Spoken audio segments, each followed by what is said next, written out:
Good morning students. Today's topic is integration by partial fraction. As we know that there are three methods to integrate any function. First one is integration by substitution, second is integration by partial fraction, and third one is integration by parts. We have already covered substitution method. Now in today's class we will focus on this part, integration by partial fraction. Now where we use this partial fraction? If we have a function in the form of p by q by x, means if a function is rational, अगर हमारे पास rational function है, p और q क्या है यहाँ पे, where p q are the polynomials, where px and qx are polynomials और qx जो है वो नॉट इक्वल टू 0 होना चाहिए. तो बच्चों देखो, अगर हमारे पास एक रैशनल फंक्शन है, ठीक है, ये क्या है, रैशनल फंक्शन है in the form of polynomials. तो रैशनल फंक्शन जो है आपका, इसको हमने दो कैटेगरी में डिवाइड किया है. Rational function px by qx, if degree of numerator, ये क्या है आपका px, this is qx. If degree of px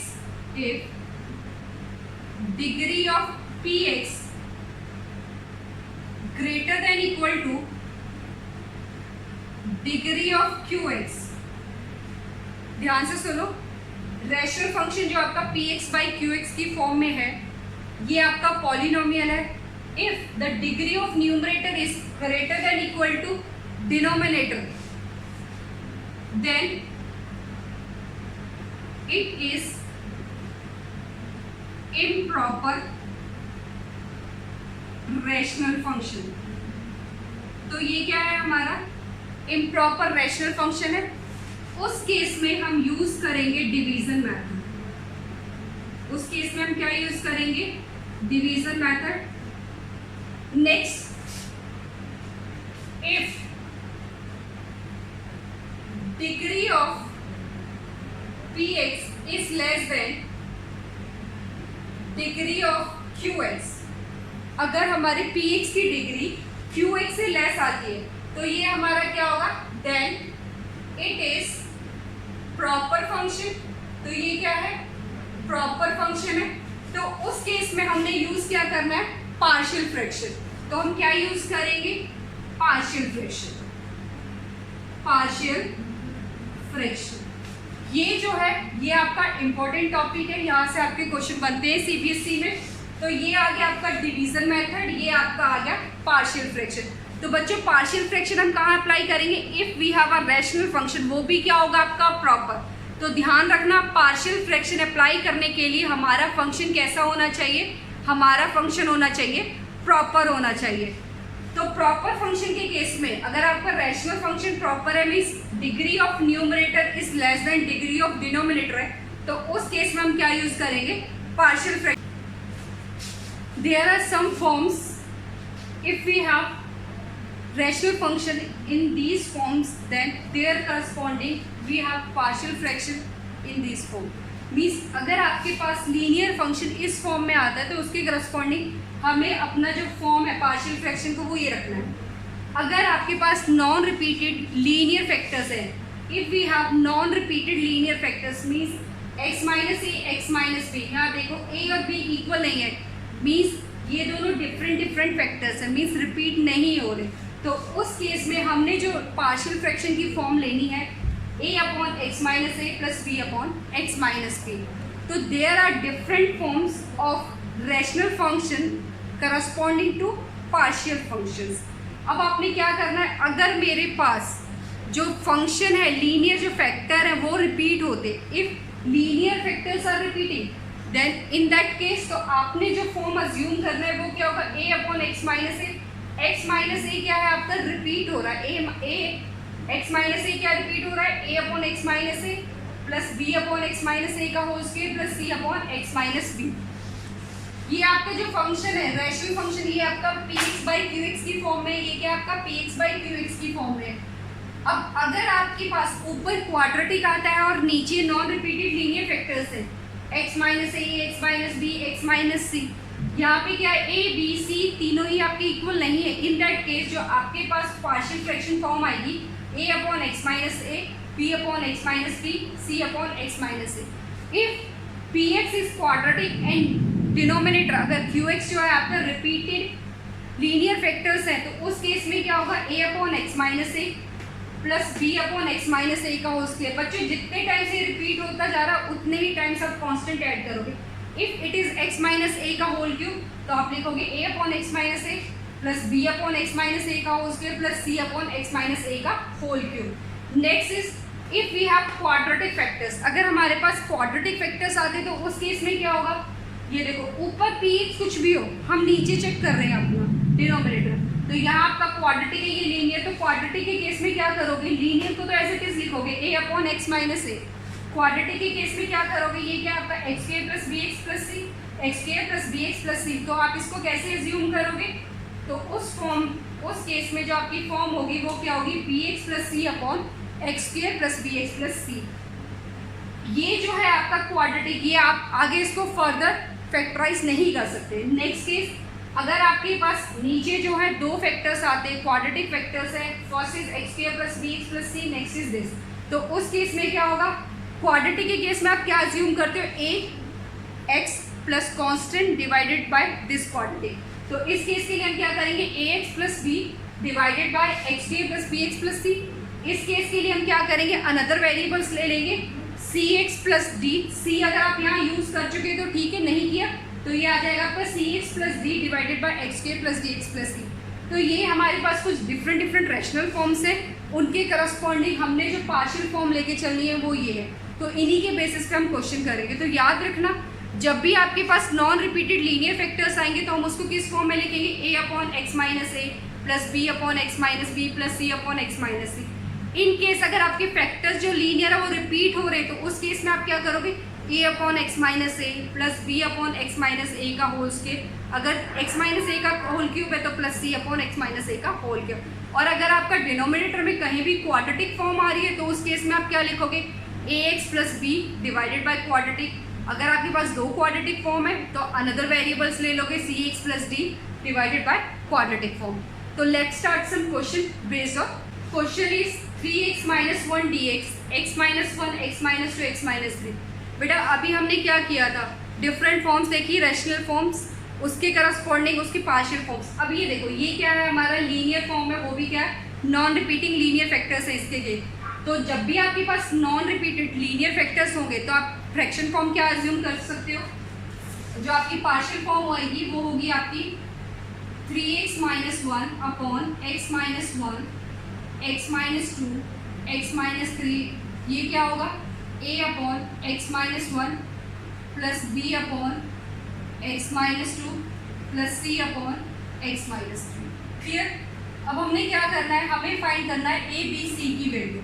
तो एलसीएम ले लो, ये कितना होगा, 3x minus 1, x minus 1, x minus 2, x minus 3, a। LCM लोगे तो क्या मिलेगा, x minus 1, x minus 2, x minus 3, a x minus 1 गया, x minus 2, x minus 3 plus b x minus 2 cancel, x minus 1, x minus 3 plus c के case में x minus 1, x minus 2, ये cancel out हो गया। इसके बाद हमें क्या मिला, 3x minus 1 is equal to a x minus 2 x minus 3 plus b x minus 1 x minus 3 plus c x minus 1 x minus 2। अब बच्चों हमारा काम क्या है, a b c की वैल्यू निकाला। We have to find the value of a b c। तो a b c की वैल्यू निकालने की क्या करेंगे, जो भी हमें फैक्टर्स गिवन है उनको 0 के इक्वल पुट करो। तो यहाँ से x की वैल्यू 1 मिलेगी, x की वैल्यू 2, x की वैल्यू 3। तो पुट करो, put x is equal to 1 put करो, ये कितना हो जाएगा, 3 minus 1 2। यहाँ से कितना मिलेगा, x की वैल्यू 1 पुट करोगे, 1 minus 2 minus 1, 1 minus 3 minus 2, ये आ गया minus 2a, माइनस माइनस ये कितना हो जाएगा, प्लस -1 -2, ये आ गया a की वैल्यू आ गई हमारे पास 1। अगर हम x की वैल्यू 2 पुट करते हैं, x की वैल्यू 2 पुट करो, ये 0 हो गया, ये 0 हो गया। उस केस में हमें क्या मिलेगा, b मिलेगा। x की वैल्यू 2 पुट करेंगे, कितना मिलेगा 5, 3 × 2 6 -1 5, ये कितना हो जाएगा 2 - 1 1, ये कितना हो जाएगा 2 - 3 -1, तो यहाँ से ये कितना आ गया -b, तो b की वैल्यू आ गई -5। नेक्स्ट केस, अगर x की वैल्यू 3 पुट करेंगे, x की वैल्यू 3 पुट करेंगे तो बच्चों देखो b 0 a 0, क्या बचा c, c की वैल्यू कितनी होगी, x की वैल्यू 3 पुट करो, 3 × 3 9 - 1 8, विच इज इक्वल टू 3 - 1 2, 3 - 2 3 - 1 2, 3 - 2 1, यहाँ से कितनी वैल्यू आई 2c, तो c की वैल्यू कितनी आ गई 4। फिर से चेक कर लेते हैं, x की वैल्यू 1 पुट करेंगे, x की वैल्यू 1 पुट करेंगे, ये कितना बनेगा 3 - 1 is 2, 3 - 2 ये 0 ये 0, x की वैल्यू 1 पुट करेंगे, ये 0 हो गया ये 0 हो गया, a कितना मिलेगा 1 - 2 -1 -1 -3 -2 माइनस माइनस प्लस हो गया, 2a = 1, a की वैल्यू आ गई 1, x की वैल्यू 2 पुट करेंगे, ये 0 यहाँ से मिलेगा 2 - 1 is 1, 2 - 3 is -1, -b = 5, b = -5, x की वैल्यू 3 पुट करो, a 0 b 0, c में रखो, 3 - 1 2, 3 - 2 1, 2c = 8 आ गया, c की वैल्यू कितनी आ गई 4। तो हमारे पास a b c की वैल्यू आ गई, तो a b c की वैल्यू हम फ्रॉम इक्वेशन 1 में रख दें, फ्रॉम इक्वेशन 1, तो हमारे पास क्या हुआ 3x - 1 divided by x - 1 x - 2 x - 3, इसको क्या लिख सकते हैं a/1/x - 1 plus b -5 x - 2 plus c कितना है मेरा 4 x - 3। क्लियर। अब हमें इसका इंटीग्रेशन करना है, तो इंटीग्रेट कर देंगे दोनों साइड, तो ये क्या होगा 3x - 1 x - 1 x - 2 x - 3 dx, which is equal to integration of 1/x - 1 dx minus 5/x - 2 dx plus 4/x - 3 dx। Clear. इसको सेपरेट करके लिख लेंगे, तो ये कितना हो जाएगा dx सेपरेट हम कर चुके हैं, कांस्टेंट बाहर निकाल दो, dx/x - 2 प्लस 4 dx/x - 3, तो 1/x का इंटीग्रेशन लॉग, तो ये आ गया log of x - 1 minus 5 log of x - 2 plus 4 log of x - 3 plus c। ये जो आपका लॉग है ये क्या है नेचुरल लॉग। ठीक है बच्चों, तो ये आपके बहुत सिंपल क्वेश्चंस है, इनमें कुछ नहीं करना, आपने रैशनल फॉर्म को देखना है, आपकी रैशनल फॉर्म किस फॉर्म में है उसके करस्पॉन्डिंग आप अपने पार्शियल फॉर्म को ले सकते हो। 1/(x⁴ - 1 dx। अब इसको चेक करो ये किस रैशनल फॉर्म से आपका मैच करता है। अभी हम इसके और फर्दर फैक्टर्स कर सकते हैं, तो फैक्टर कर लेते हैं, ये कितना हो जाएगा 1/(x² - 1 का स्क्वायर dx, तो हम इसको लिख सकते हैं 1/(x² - 1 x² + 1 dx। इसको भी आप फर्दर फैक्टर कर सकते हैं, तो फाइनली हमारे पास आ गया 1/(x - 1 x + 1 x² + 1 dx। तो बच्चों देखो ये है लीनियर फैक्टर्स और ये आपके क्वाड्रेटिक आते हैं। तो लीनियर के लिए तो हम सिंपल a/this प्लस b/this करते हैं, बट क्वाड्रेटिक के लिए हम एक x भी यूज़ करते हैं, ax + b लाइक दिस। तो इसको आप किस फॉर्म में एज्यूम करोगे, तो यहाँ से हमारे पास 1/(x - 1 x + 1 x² + 1, ये कितना हो जाएगा a/(x - 1 plus b/(x + 1। Next quadratic है, इसको लिखेंगे cx + d/(x² + 1। बच्चों क्लियर इतना। हमें करना क्या है, लीनियर को इस फॉर्म में लिखना है, क्वाड्रेटिक को इस फॉर्म में लिखना है। उसके बाद नेक्स्ट स्टेप में आप क्या करोगे, एलसीएम लोगे, ये कितना हो गया 1/(x - 1 x + 1 x² + 1, एलसीएम लेंगे क्या होगा x - 1 x + 1 x² + 1, ये आ गया a, x - 1 से cancel, x + 1 x² + 1 plus b, x - 1 x² + 1 next c x plus d, ये क्या होगा x minus one x plus one. Clear, ये कैंसिल हो गया। इसके बाद अब आपने निकालना है ए बी सी डी की वैल्यू। अब आपको क्या फाइंड करना है, a b c d find out करना है। तो ए बी सी डी के लिए पहले तो यहाँ से निकाल लो, एक्स की वैल्यू 1 आ गई, एक्स की वैल्यू -1 आ गई, पुट कर दो। ये आ गया हमारे पास a x plus 1 x square plus 1, b x minus 1 x square plus 1, c x plus d, c x plus d, ये कितना हो गया, इसको हम लिख लेते हैं x square minus 1।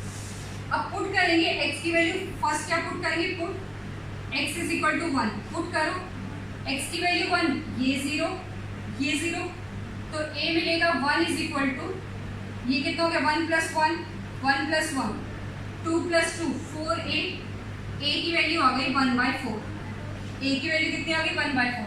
Next put करो x इज इक्वल टू -1, ये 0 हो गया और ये 0 हो जाएगा। अगर x की वैल्यू -1 पुट करोगे, x की वैल्यू क्या पुट करोगे बच्चे, ये है x माइनस 1 x प्लस 1 है, x की वैल्यू -1 पुट करोगे तो ये माइनस माइनस क्या, ये माइनस प्लस 1 0 हो गया। तो इस केस में क्या आएगा, ये 0 और ये 0, b की वैल्यू मिलेगी, b क्या होगा 1 is equal to -1, this is -2, b -2,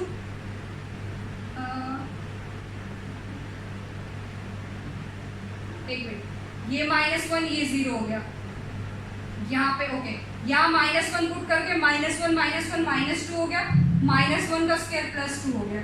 तो यहाँ से b की वैल्यू आ गई -1/4, b की वैल्यू कितनी आ गई -1/4। अब बेटा देखो c के लिए क्या करोगे, अब नेक्स्ट वेक्टर तो नहीं है हमारे पास, तो इस केस में आपने कुछ कोफिशिएंट्स को कंपेयर करना है ताकि हमें c और d निकल के आए। तो एक बार x की वैल्यू 0 पुट कर लो। अगर आप x की वैल्यू 0 पुट करते हो, if you are putting x is equal to 0, तो x is equal to 0 put करने पे क्या मिलेगा, यहाँ से this is left hand side में 1, ये कितना हो गया 0 + 1 0 + 1, तो यहाँ से मिला a, यहाँ से चेक करो -1 + 1 -b, इसको 0 पुट किया तो d कितना होगा 0 - 1 0 + 1, ये आ गया -2।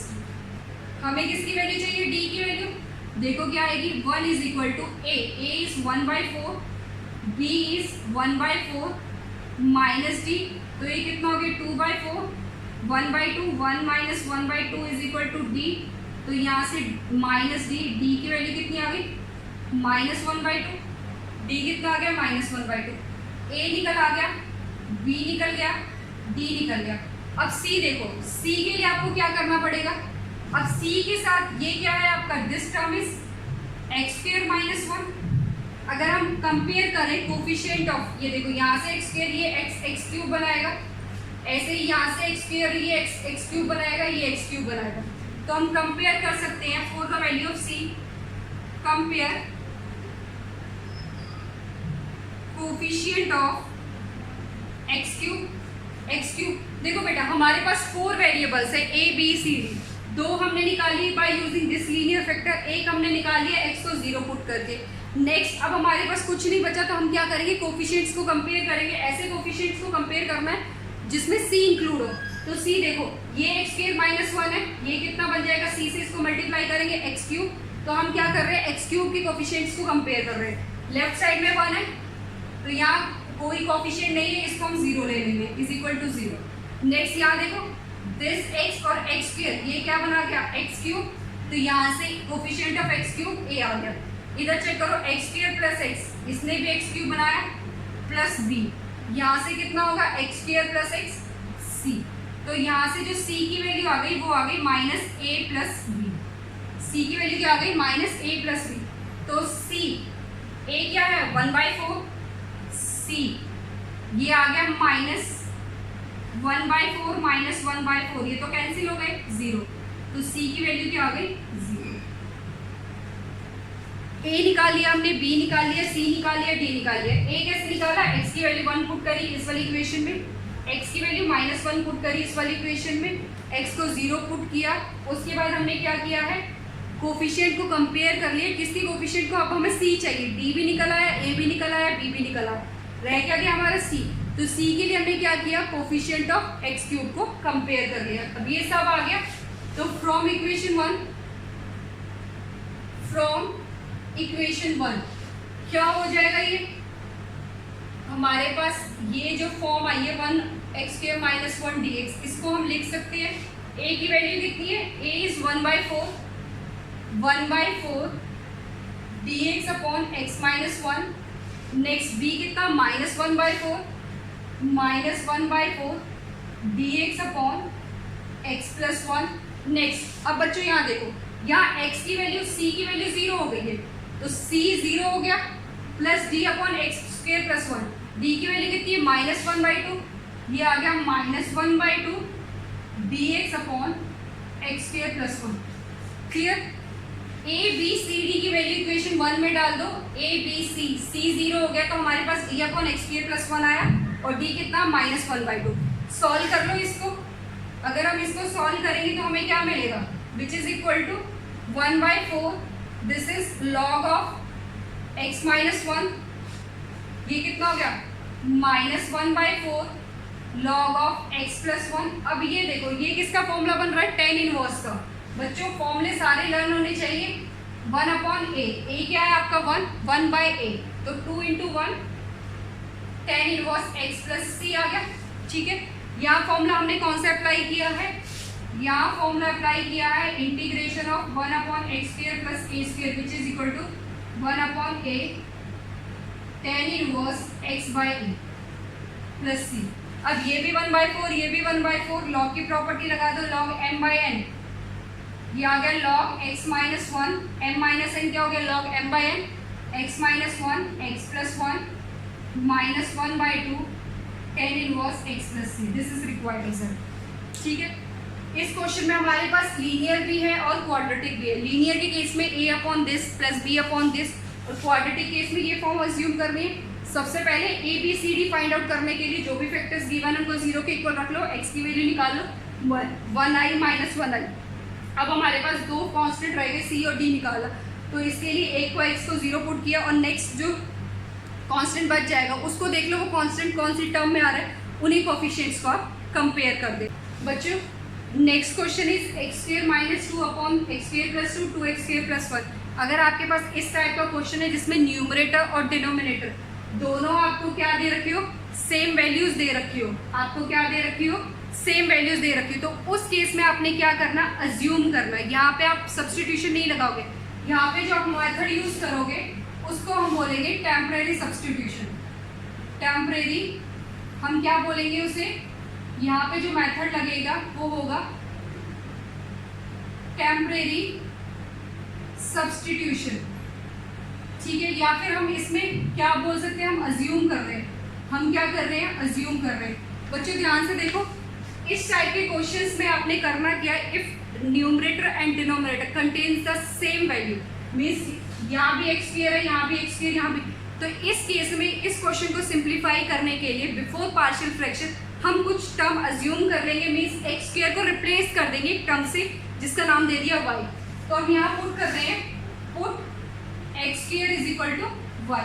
तो ये जो है आपका x² - 2, ये है आपका x² - 2 x² + 2 2x² + 1, इसको हमने रिप्लेस कर दिया y से, तो ये आ गया y - 2 divided by y + 2 2y + 1।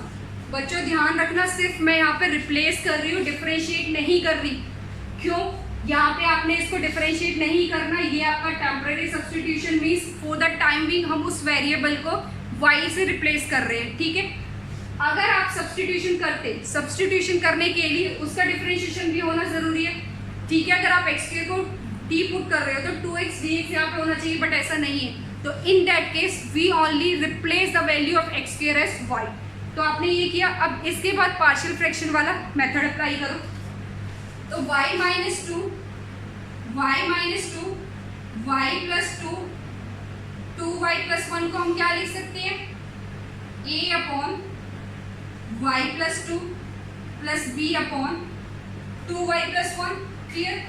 अब इसके बाद एलसीएम ले लो, जैसे हम करते आ रहे हैं, y minus 2, y plus 2, 2y plus 1, ये हो गया a, 2y plus 1 plus b, y plus 2, now this is cancel out, y plus 2, 2y plus 1, ये कैंसिल हो गया। अब आप फैक्टर निकाल, अब आपको क्या करना, वैल्यू निकालनी, ए बी की। कैसे निकालेंगे, y की वैल्यू -2 होगी, y की वैल्यू -1/2, तो यहाँ से जो वैल्यू मिली है वो है y minus 2 is equal to a, 2y plus 1 plus b, y plus 2 put कर दो, put y is equal to, क्या पुट करेंगे, पहले y इज इक्वल टू -2, फिर y is equal to -1/2, y की वैल्यू -2 पुट करो। जैसे ही आप y की वैल्यू -2 पुट करोगे, ये कितना हो गया, -4 विच इज इक्वल टू, ये 0 हो जाएगा, ये कितना हो जाएगा, -4 plus 1, a is equal to -4 plus 1 which is equal to a, ये कितना आ जाएगा, -4 is equal to -3a, a की वैल्यू कितनी आ गई आपकी, 4/3, a कितना आ गया, 4/3। अब b के लिए क्या करोगे, put y is equal to -1/2, y is equal to क्या पुट करोगे, -1/2। तो इस केस में आपने क्या करना है, यहाँ वैल्यू पुट करोगे, ये 0 हो जाएगा, यहाँ कितना आएगा आपका, -1/2 -2 which is equal to, a निकल गया, b में पुट किया, b -1/2 प्लस 2, ये कितना हो गया, -4 -5/2 -3/2 b, तो b की वैल्यू कितनी आ गई यहाँ से, b इज 5/3, a की वैल्यू आ गई 4/3 और b की वैल्यू आ गई आपकी 5/3। चेक कर लो एक बार, b कितना है आपका, y की वैल्यू आपने पुट करनी है -1/2, ये -1/2 -2, ये कितना हो गया, -5/2, यहाँ पुट करोगे तो कितना मिलेगा, ये प्लस का मिलेगा, ये कितना होगा, प्लस का 3 होगा, ये माइनस होगा, b की वैल्यू -5/3। अब यहाँ पे पुट कर दो, तो y -2, y plus 2, 2y plus 1, ये किस में रिप्लेस हो गया आपका, 4/3 y plus 2 minus 5/3 2y plus 1।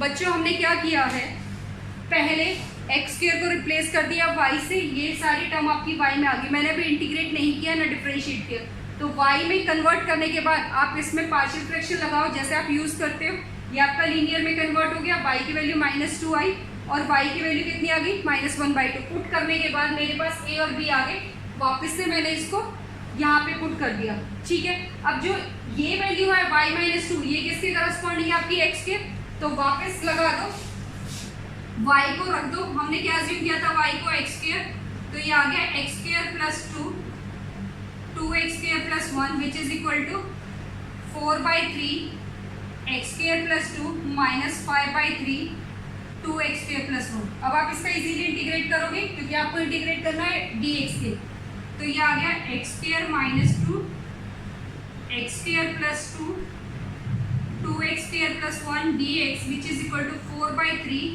Integration of dx x² plus 2 minus 5/3 integration of 2x² plus 1। हमेशा x² का कोएफिशिएंट 1 होना चाहिए, बाहर निकाल दो, ये आ गया 4/3 dx x² प्लस √2 का whole square minus 5/6 dx x² plus 1/√2 का होल स्क्वायर। यहाँ पे आप क्या फॉर्मूला लगा सकते हो, tan इनवर्स, तो ये आ गया 1/a, a क्या √2 tan inverse x/√2 minus 5/6 1/a, तो ये 1/√2 ऊपर चला जाएगा, tan inverse x/1/√2 plus c, तो हमारे पास आंसर कितना आएगा, which is equal to 4 3√2 tan inverse x/√2 minus 5/√2 6 tan inverse √2x plus c. This is required result. This is required result. Formula आपका बना है tan इनवर्स का 1/x² प्लस a² क्या होता है tan इनवर्स। आपने इसको सॉल्व करना है। अब बच्चे देखो इस टाइप के क्वेश्चन में तो आपने y को रिप्लेस कर दिया, x² को रिप्लेस कर दिया y से। अगर इन केस क्वेश्चन होता है आपका ये, ध्यान से देखना, क्वेश्चन होता है आपका 2x x² plus 1 x² plus 3 dx। तो ये जो क्वेश्चन है और ये वाला क्वेश्चन दोनों में डिफरेंस है बेटा। उस वाले क्वेश्चन में न्यूमरेटर में भी क्या है आपका x², बट इस वाले क्वेश्चन में आपका क्या है 2x। तो आप इसमें क्या करोगे, x² को t पुट कर दोगे। इस वाले क्वेश्चन में आप क्या करोगे, put x² is equal to t, means proper substitution करोगे। तो यहाँ से आपको क्या मिलेगा 2x dx is equal to dt। तो ये t वाली टर्म में कन्वर्ट हो जाएगा। वापस से आप ऐसे यूज कर सकते हो जैसे आप पार्शियल फ्रैक्शन। तो दोनों में डिफरेंस समझ आया बच्चों। अगर आपके पास न्यूमरेटर और डिनोमिनेटर में सेम है तो आप सिर्फ उस टर्म को रिप्लेस कर रहे हो एक अनदर वेरिएबल से, मीन्स आपने x² को y से रिप्लेस कर दिया। इस केस में नो इंटीग्रेशन नो डिफरेंशिएशन। आपने यहाँ a और b लगा लिया पार्शियल फ्रैक्शन से, उसके बाद आपने जब a और b की वैल्यू y की फॉर्म में आ गई तो y को रिप्लेस कर दो। बिफोर इंटीग्रेशन आपका y किस में होना चाहिए, x² की फॉर्म में होना चाहिए। ठीक है, ओके बच्चों, थैंक यू।